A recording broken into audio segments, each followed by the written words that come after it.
ever felt like you would like more time in your life, but then go, well, I have the same 24 hours as everyone else?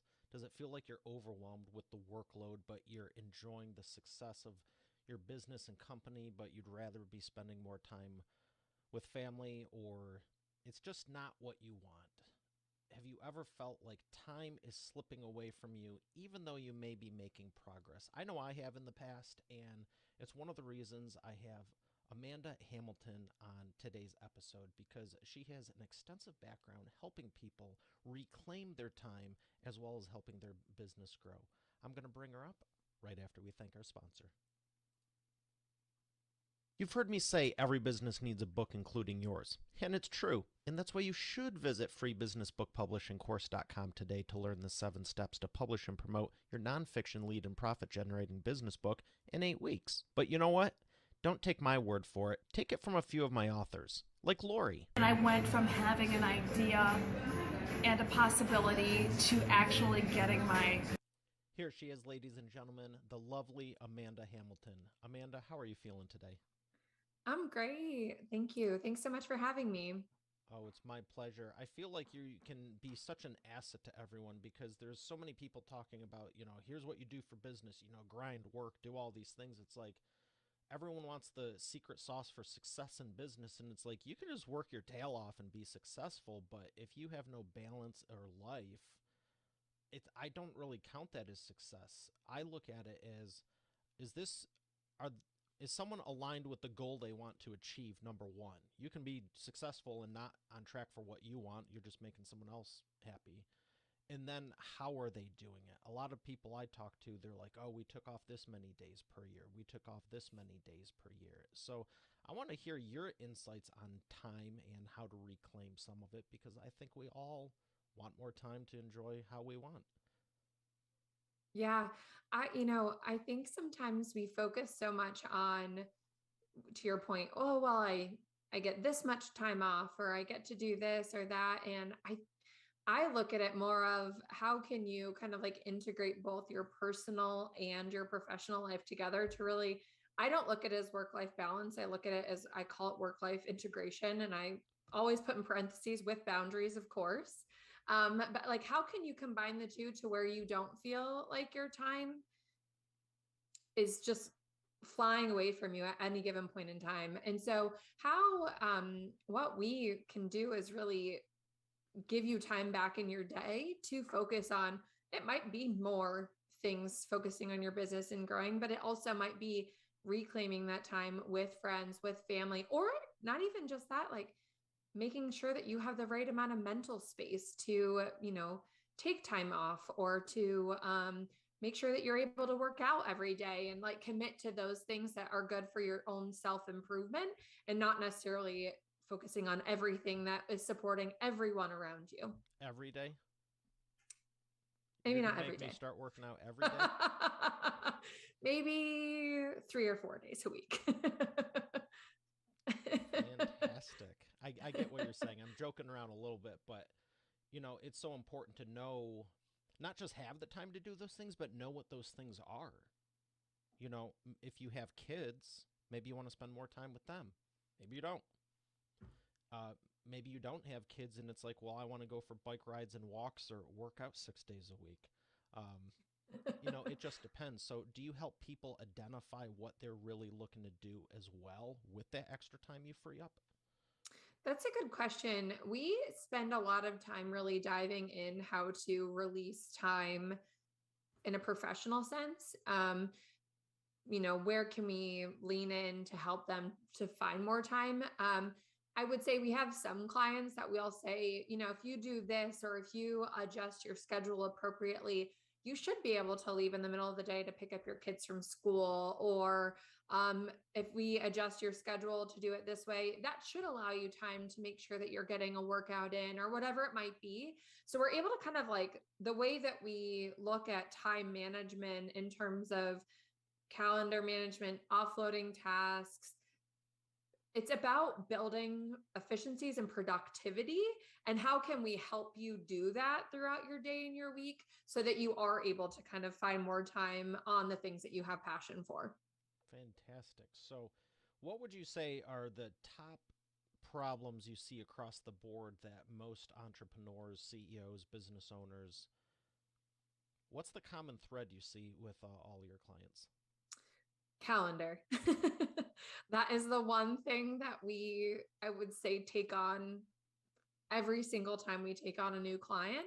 And if they're not willing to take on or like allow us to take on calendar, we typically push for it because we know it's such a heavy load of work. And even if it only takes you a couple of minutes to respond to an email and to add something to the calendar, that time just truly adds up on a consistent basis. And I don't think that people realize how much time they actually spend on it, even if it is only a little bit each day. What would you say is the second and third thing? I think inbox management is another really big piece of things. That tends to be the second. And then the third and onward, it really can vary. I would say the third and fourth that can kind of go between, and it depends on the client, would be travel management. If you don't travel a lot, it's not too big of a deal. But if you are traveling every week, I mean, booking a flight, finding a hotel, booking a car service, making sure you know where you're going, dinners, it's endless. I would say that's a huge release of time. And then the other thing that a lot of people tend to forget about, especially when you work in a larger organization, is expense management.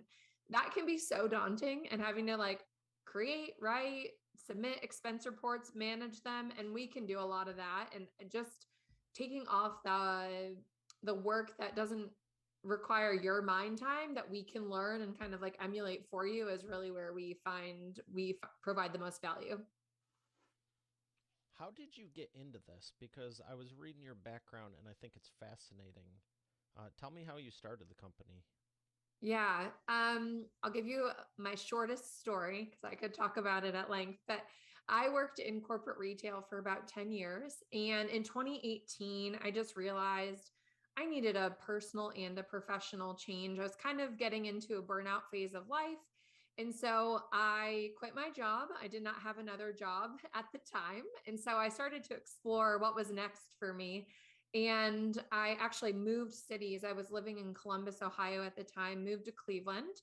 And while I was trying to kind of find myself, if you will, I had such an identity with that job that I'd worked at for such a long time. I kind of breaking up with that identity was a big deal. And so as I was trying to figure out what was next for me, I started working a bunch of odds and ends jobs. And one of them, I was a front desk associate at Orange Theory. I was a stylist for Stitch Fix. And then the third thing that I was doing was I was actually a virtual assistant for an agency. And I loved this concept of remote work. And it was well before the pandemic. So it was a little bit newer, but this concept of digital nomads and being able to live and work from anywhere was so interesting to me because I was so used to, the office grind. You go into the office Monday through Friday, you're there from this time to this time. So working anywhere just was very unknown. So I started doing that. As I was doing that, the one thing that I realized was it was very like task heavy. So it was a lot of, hey, do this for me, do that for me. And so while that was great, the one thing I started to realize is I liked kind of being more of like a solution oriented partner. And so I took on a couple of clients on my own. And when I started working with them, I kept saying to my sister, why do I like working with these guys so much better? And she's like, I don't know, like figure it out. But she does that a lot. God love her. So I started to assess and I said, oh, it's because I'm included in their team. They come to me and we brainstorm together. It's like this collaborative effort. It's not you work for me, that sort of like task pushing sort of approach. And so I started like a light bulb went off and I said, oh, this could be really cool. We could offer this to everyone that's looking for a part-time executive assistant. And so it kind of just happened from there. And we've continued to expand and grow since. So it's been really cool. And I actually like pinch myself a lot because if you would have asked me like 15 years ago if I was going to be an executive assistant at this point in my life, I would have laughed at you. I always love the origin stories because so many people think, well, I have to do everything perfect, and there's those type of people that run the business, and there's those type of people who work for it, and it's all these preconceived notions. And sometimes I look at people's one sheets, bios, websites, whatever it is before I talk with my team and go, okay, should we let them on or not? And whenever I ask, I don't think there has been yet in 400 some plus episodes where what we thought it was actually what it was, if I said that correctly. What? And it's so inspiring because it's basically always some variation of I didn't like what I was doing, so I changed it and then just basically figured it out. And Yeah. it's like anyone can do that. I remember mine, and it was just like, so I have to ask, where's the Ray from? Oh, that is my middle name. Okay. Yeah. Yeah. The naming was probably one of the most interesting and dynamic brainstorming sessions that I had. It was a lot of fun. Did your I sister have tell you to figure it out again? Yeah, of course she did. I have a mentor and he really helped me with the naming of it. We had like this master spreadsheet of, we would just dump ideas into it. And finally one day he called me and he was like, hey, talk to somebody on my team. What about Hamilton Ray? I was like, well, I love it. Let's do it. Yeah, it definitely works. So Mm-hmm. when you're looking for clients, and I agree with you that when you have the right dynamic, and it's, hey, we're partnering on this instead of like I'm just doing stuff. I mean, it's a game changer because you might be doing similar tasks, but like I talk about in my books, in my program is on authority positioning and your expertise.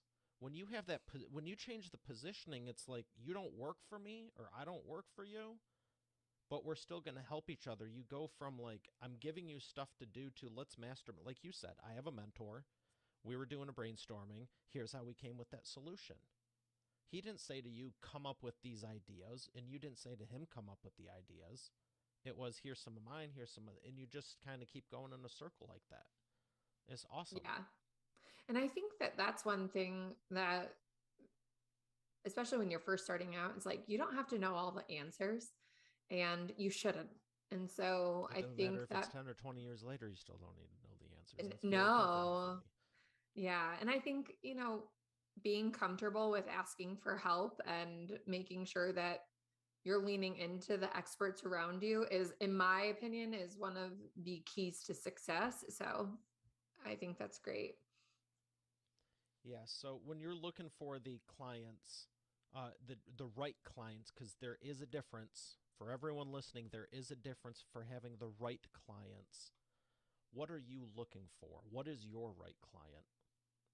Yeah, it's a great question. So our vision ultimately is to give any sized business access to a really powerful professional executive assistant. Now, what I would say is we service anywhere from what I call a solopreneur to an individual executive within an organization to then leadership teams. I would say where we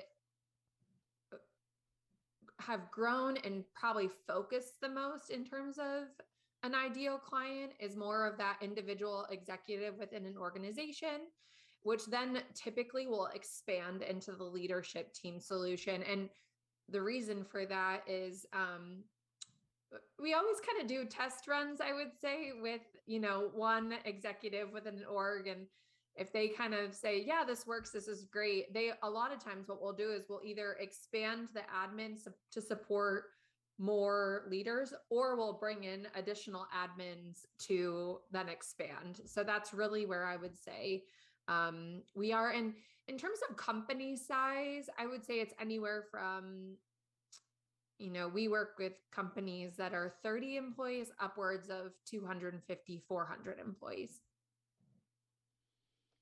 And what have you found the results to be with like your success stories? What have your clients found the results to be working with you?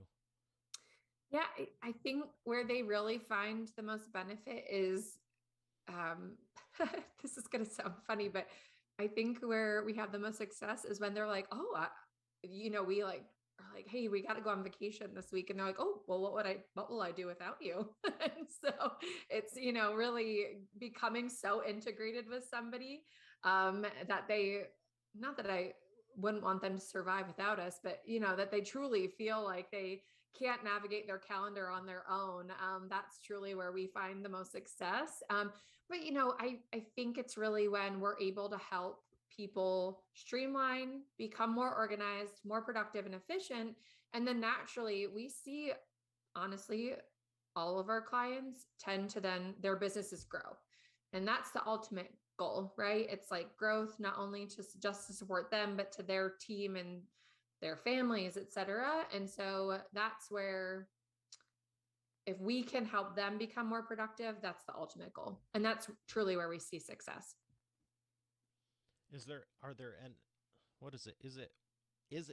Is or are there certain industries you tend to gravitate towards more, like you're focusing on? I know you said senior level management in uh, diff- different things, but are there, I think it's our industries you aim for, or is it across the board? We're definitely not industry specific. We work with several technology companies.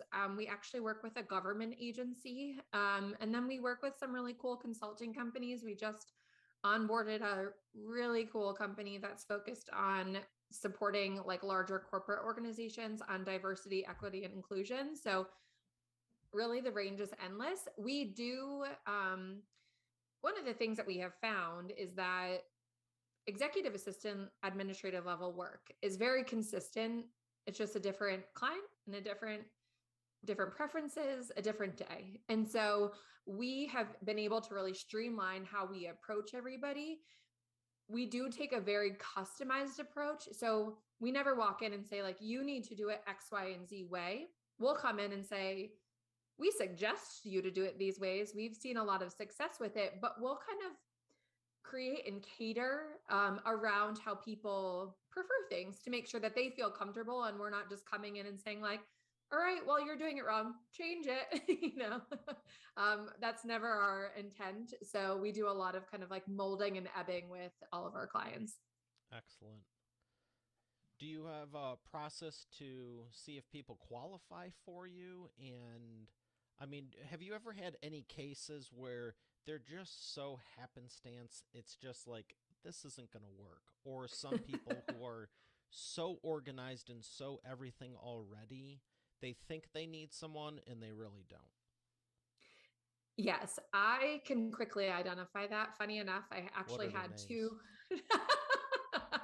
We will keep that under wraps. I actually had two calls today, and one of them I walked away and was like, oh, this is not a good one. And then the other one, a perfect fit, just made a lot of sense. I I tend to, and how I can kind of identify it is, if someone knows what they need and what they want, that's an easy no-brainer. If they are walking in and saying like, this is what I want, if somebody comes in and is kind of like, I don't know, not sure how I feel about it, that's where it can get a little wishy-washy. Because if somebody is not fully on board and ready to go, it tends to not be successful. And we truly need people to commit to us just as much as we're committing to them in order to find success. And so when people are, you can sense that somebody is not necessarily ready yet, is when I don't always completely say no, but I tend to kind of talk through what maybe the future steps for them to get to being ready will be with us. Okay. Do you have any processes that you can share that anyone can apply? Like, you're talking about calendars, the biggest problem. Do you have any specific apps or softwares or processes, or what would you recommend for someone saying, okay, I got a calendar problem? How could you help them right now? Yeah, I would say if you have an admin already and somebody that's kind of helping you manage calendar, one thing that we do, um, very basic, we have a spreadsheet and it's called our calendar matrix, and we document who's important, who can move around on the calendar as needed. Like what are I always say it's like a red, yellow, green situation. Red, no go; yellow, maybe; green, absolutely, kind of a thing. So we do a lot of that building on our side, and we have like experts on our side that when we do the onboarding with new clients, we're guiding and building that appropriately. A tool that I actually personally use, and I love it, is Calendly. I think if you're somebody that needs help and you don't have an admin, you're not ready for an admin, Calendly is perfect. I think that we just said the other day, it's like this Calendly can be, some people love it, some people hate it, some people think it's like kind of a cold outreach. And I truly think it's just like allowing somebody else to pick and choose what works for them. And I think if you approach using it in a very respectful, professional manner, I don't think there's anything wrong with it. I want to touch on that because I had that issue years ago. Because I always love over delivering, being very personal, not just like with interviews, because I didn't have the show 10 years ago, but it was like, how can I over deliver? How can I be personable? And I thought maybe because we're communicating more, it's more personal. But the reality is, it generally just took longer, and then the actual good conversation we could have was pushed out because it was like, well, what about this? What about this? And it's like, yeah, maybe, oh, you're getting my time, you're getting me. But the reality is, I'm kind of thinking of the 5 Love Languages, the book by Gary Chapman, and one of them is quality time. And it's like, if you're not having, you might be having a lot of time, whether it's business or personal, but if it's not quality, I wouldn't say that would be quality time, is sitting there with 58,000 people going, well, you're dealing with me directly. And, I started getting those from people going, no one seems to care anymore. Maybe 20 years ago it was weird, but I'd say, well, 10, 12 years ago, it was, here's my calendar link. Oh, yeah, we should jump on a call. And I thought it would be, oh, good, what works for you? Then send a calendar. There's people I get now that are, yeah, definitely want to talk to you. Here's my link. Yeah. Can I send you mine? Like, I plan? Okay.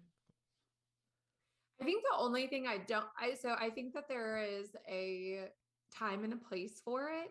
I do think that the one thing I don't like about it is there, to your point, you truly lose that human connection, which is why I find that having an admin is so, so important, because it's not even just about like scheduling one time, right? It's, hey, I have my daughter is sick and I need to take her to the doctor today and I need to reschedule all these meetings. And you call up your admin and you say, hey, can you handle this? Reach out to all the people on my calendar until 1. Tell them we'll reschedule. And so then your admin is doing that work. There's that human element, that human connection of them reaching out, apologizing, sharing what happened, versus, if you don't have that, you're a quick email, hey, let's reschedule, here's my link. And that is where I think it tends to be more cold, and you don't have that human touch, if you will.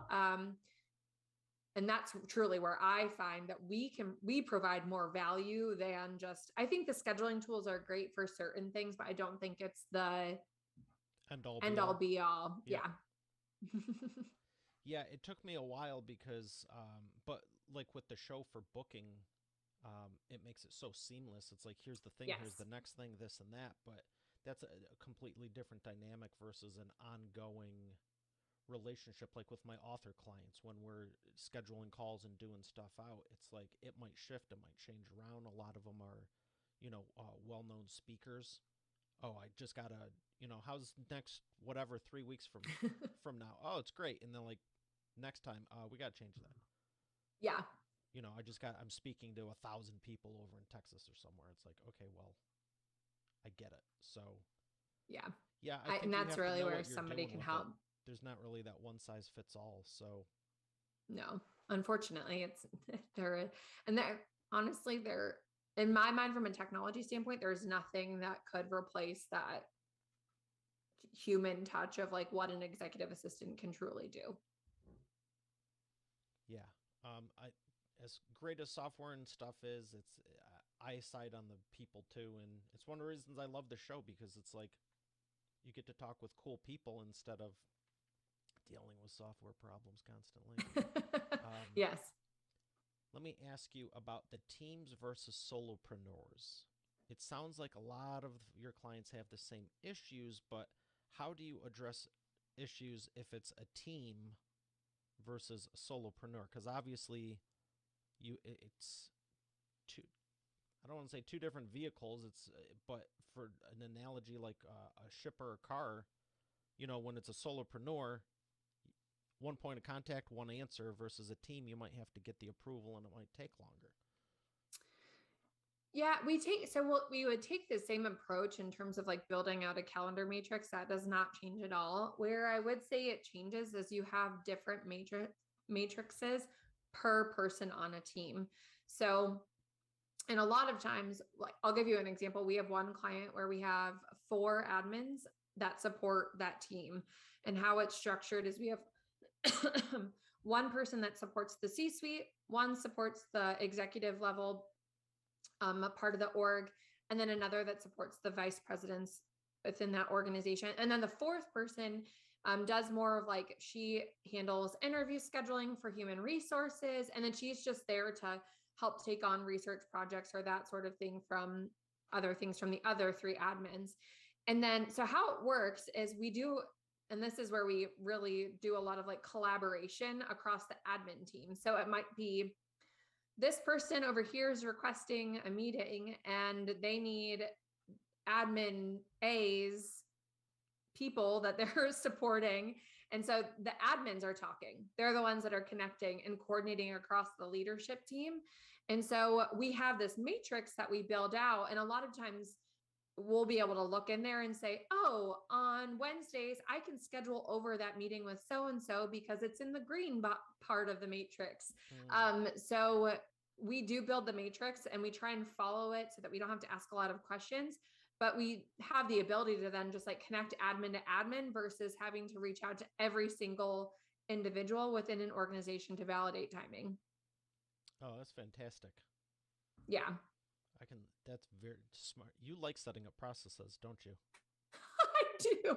It's so funny. I was talking to my operations manager today and we were talking about something new that we're doing. And she goes, how did you just come up with that off the cuff? And I said, back in my corporate days, I did a lot of like system rollouts, process improvement, efficiency building. And so, you just, like I said, with admin work, it's like all the same. It's just like, how can you use the existing tools to build processes? So I love it. Well, I can tell your passion for it. That's for sure.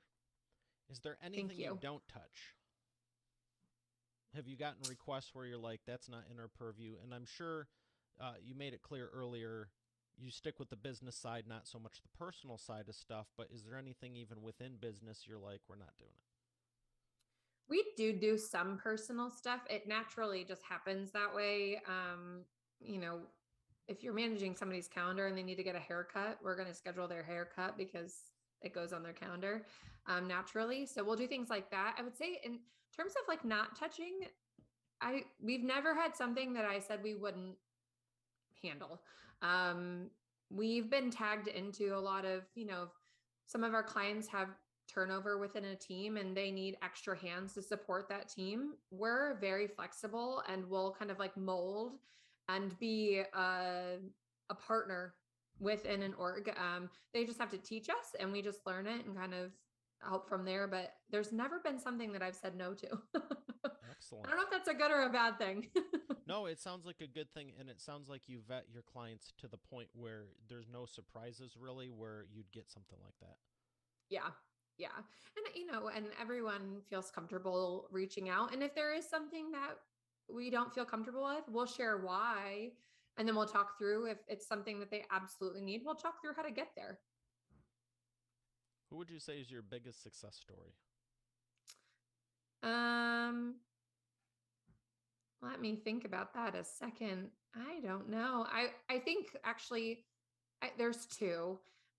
They're two clients that I actually brought on from the beginning. They're the ones that I kind of talked about in the beginning that sparked all these ideas for me. And I started working with both of them in August and early September of 2019.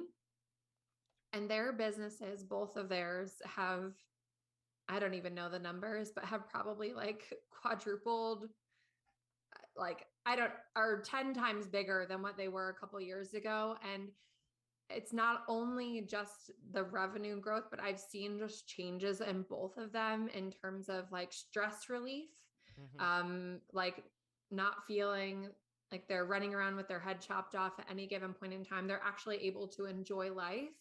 And I think that that is just so cool. And to like watch that evolution with both of them has been amazing. And it's really cool to like see that as we continue to bring on new clients.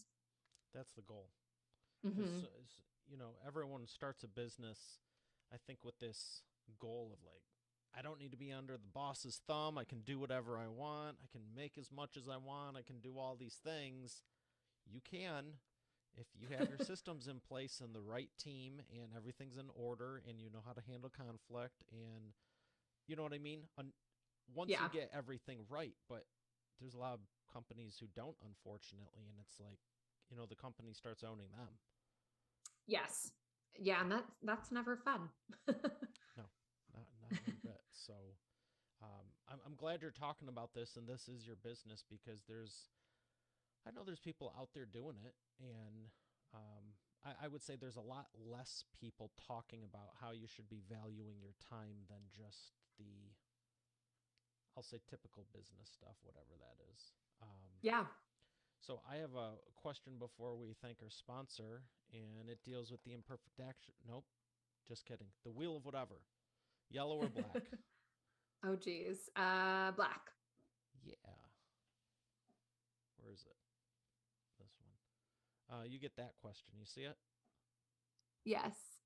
Well, You do? There's nothing on here. oh. It's so I can make them up each time. Yeah. I'm like, you see it. Like, I don't I see consider myself a mind reader sometimes. Okay.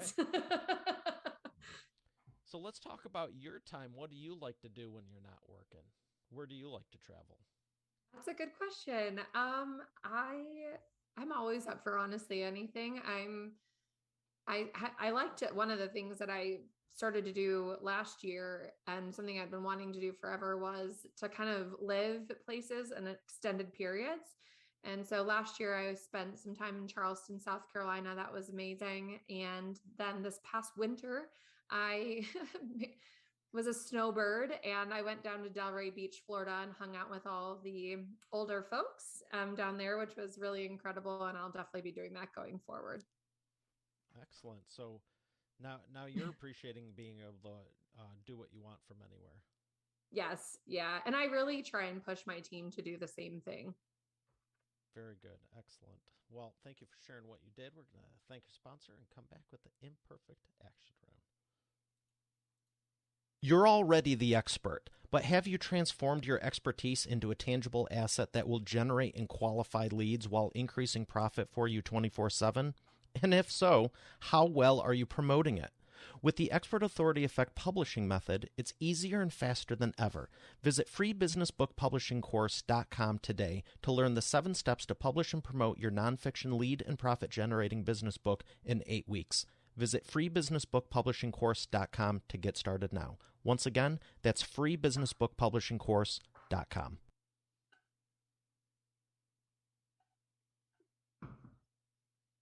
And we are back with the imperfect action round. Amanda, are you ready to take imperfect action? Yeah, I'm ready. I have 3 questions for you, rapid fire answers. What is the fastest path to the cash?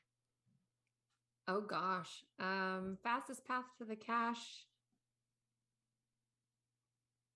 Streamlining and operational efficiencies, I would say. Excellent. Number 2, what is the biggest problem your prospects are making and the fastest way for them to fix it? Not dedicating time in training and onboarding and admin. That is huge. And I would say as soon as people realize that they have to commit to like partnering with us just as much as we are, they'll find success. Number 3, what is the best way to maximize customer lifetime value? Relationship building. I would say if you have a really good relationship with someone, you can do just about anything. Very good. Very true. Where would you like people to learn more? Yeah, they can find us at hamiltonray.com. That's RAYE. And we are also on LinkedIn, Instagram, and Facebook. Excellent. And one of my favorite questions, being a publisher, what books would you recommend to Expert Authority World that have helped you? Oh, goodness. I would say the first and foremost is The One Thing. If you've not read that book, I highly recommend it. It really helps you to organize and build a more productive routine. And then I would say if you're looking for I'm a big reader and you touched on the 5 love languages a little bit, but if you do lead a team, I actually just finished reading the languages of appreciation in the workplace. And it was one of the most eye-opening books for me, not only with how to best navigate my team, but also how to train clients as they work with their team members or our team internally. It's a really cool book. Excellent. Thank you for those. It has been an absolute pleasure. Thank you for sharing. Thank you so much for having me. All right, Expert Authority World, we have another great episode here today. I'll see you on the next one. Have a great day, and God bless.